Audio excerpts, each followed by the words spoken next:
everyone, it's Vitalis. Always a pleasure to meet you. When I went to high school, they taught me how to write a composition. There were multiple ways to compose a paper, and one of them was discussion. Here is one example of a discussion.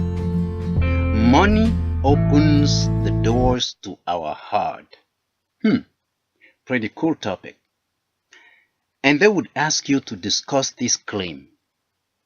You high schoolers, you may test yourself with this subject, by the way.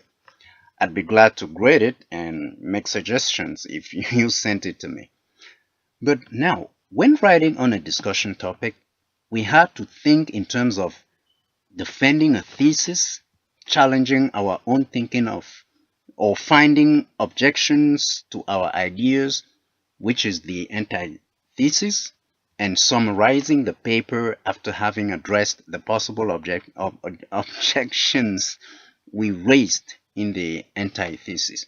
So this is how it went.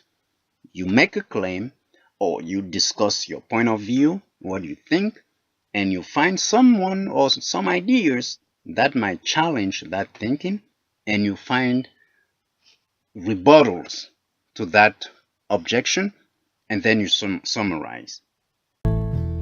That summary would be called the synthesis. Pretty cool, right?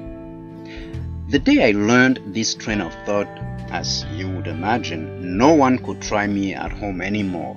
I would always ask them what was the antithesis and synthesis, since the claim presumably was the thesis. You should have seen me.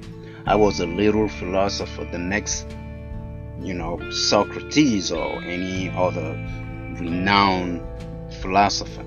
This thinking style continued with me until I took advanced writing classes in college, where I discovered someone who had challenged this way of thinking in terms of either or. I can't remember the name, but it was a female thinker. That's what the thesis, antithesis, and synthesis is all about. It is either this one or that one. I suppose many people still see things through those two lenses.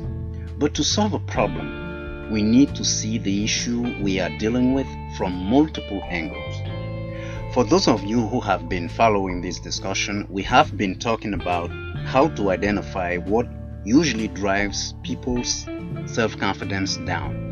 And we have been addressing the root causes of self-doubt as a problem. So far, we have seen two different strategies that we can use to solve a problem. Last time, we said that we must not rely on our assumptions to draw conclusions. For instance, if you are experiencing a low sales volume in your department, you cannot just say that the reason or the cause is the new manager they brought in. You may be right, but I doubt that you have any solid evidence supporting that. That was our strategy in the last video. Let's see our third strategy to identify the root causes of a problem now. Strategy number 3. Look at the problem from multiple angles. There are more than only two sides. There are more than only two sides in everything. Everything doesn't have to be either or.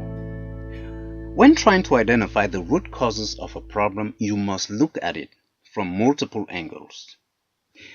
If the sales are low in your department, maybe it is because of the new manager. You might be right. Maybe it is not.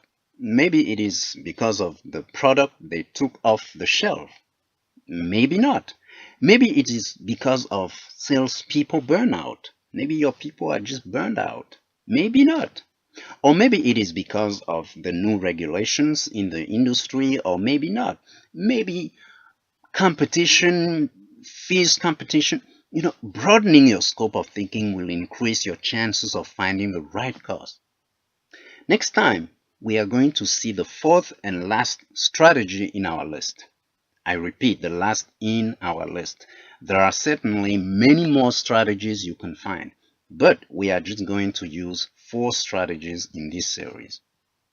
Do you have a question, a suggestion, or comment regarding this post or video?